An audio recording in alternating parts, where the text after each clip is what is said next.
Episode number 13 की शुरुआत वहीं से होती है जहां एपिसोड नंबर 12 खत्म हुआ था। अब बोंगपाल हिंजी की आवाज़ सुनकर उसके पास आता है और वो आकर भूत से फाइट करने लगता है।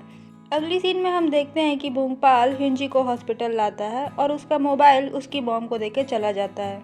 तब बोंगपाल घर पहुंच जाता है जहां उसके अंकल उससे कहते हैं कि मेरे पास आओ और मुझे एक किस दो। इस पे बोंगपाल कहता है कि क्या हो गया। तब अंकल कहते हैं कि तुम छोटे थे तो मुझे बहुत सारी किस दिया करते थे।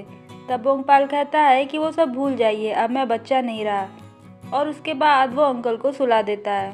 अब हम अगली सुबह का सीन देखते हैं जहाँ हिंजी सो के उठती है और अपनी मॉम से कहती है कि बोंगपाल कहाँ है, क्या वो चला गया।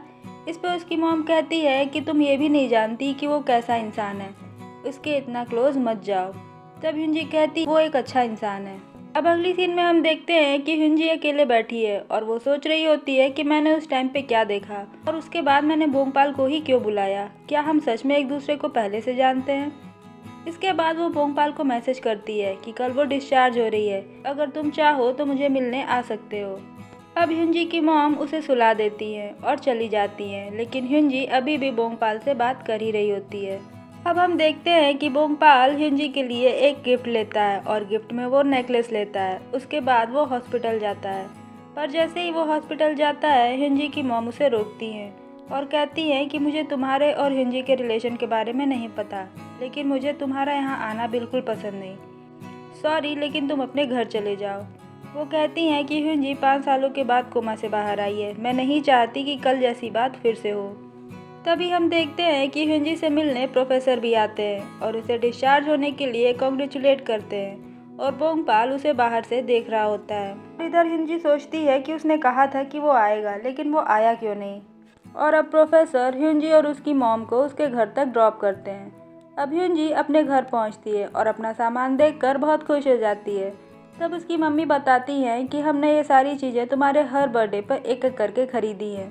अब हम रात का सीन देखते हैं जहाँ हिंजी बोंगपाल को मैसेज करती है, लेकिन बोंगपाल उसके मैसेज का कोई रिस्पॉन्स नहीं करता। अब हम मॉर्निंग का सीन देखते हैं जहाँ हिंजी बोंगपाल से मिलने कॉलेज जाती है। अब हिंजी बोंगपाल से कहती है कि तुम मेरे मैसेज को इग्नोर क्यों कर रहे हो। तब बोंगपाल कहता है सॉरी, पर मैंने शायद तुम्हारा मैसेज देखा नहीं। उसके बाद वो दोनों सीनियर वहाँ आते हैं। तब हिंजी पूछती है कि वो कौन है। तब बोंगपाल उसे बताता है कि वो दोनों उसके सीनियर हैं। इस पे हिंजी कहती है कि ये दोनों मेरे टाइप के नहीं हैं, लेकिन बहुत ज़्यादा फेमिलियर लग रहे हैं।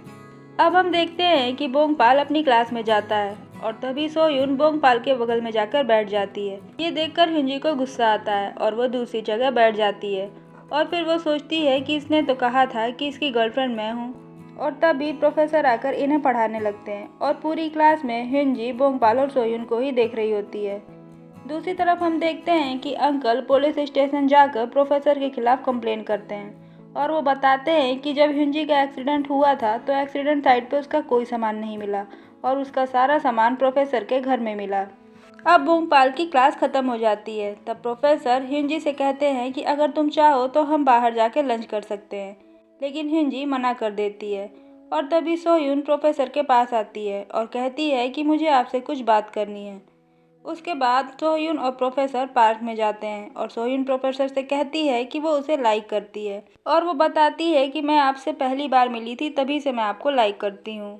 लेकिन प्रोफेसर उसका प्रपोजल ठुकरा देते हैं और वहाँ से चले जाते हैं। दूसरी तरफ हम देखते हैं कि हिंजी बोंगपाल के साथ गार्डन में बैठी थी और तभी वो कहती है कि मुझे इन बातों पे यकीन ही नहीं होता कि ये सारी जगह मेरी जानी पहचानी है।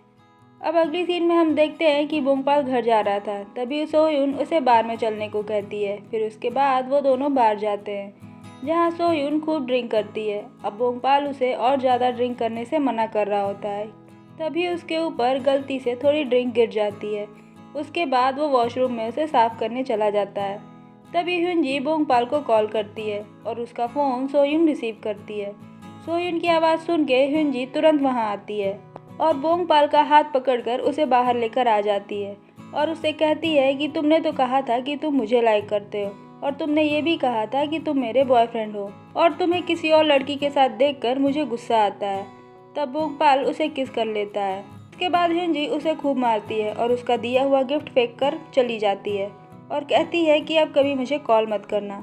तब बोंगपाल उसके पीछे पीछे जाता है और कहता है कि जाने से पहले मेरे जख्मों पे मरहम तो लगा दो। अब इन दोनों को हम गार्डन में देखते हैं जहाँ हिंजी बोंगपाल को दवा लगा रही होती है।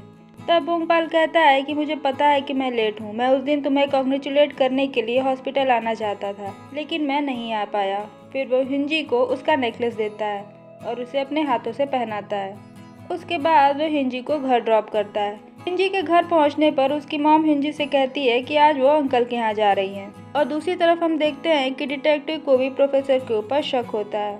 अब हम रात का सीन देखते हैं जहाँ हिंजी अपने घर में होती है कि तभी उसे वहाँ एक भूत दिखाई देता है, जिसे देखकर वो डर जाती है और तुरंत बोंगपाल को कॉल करती है।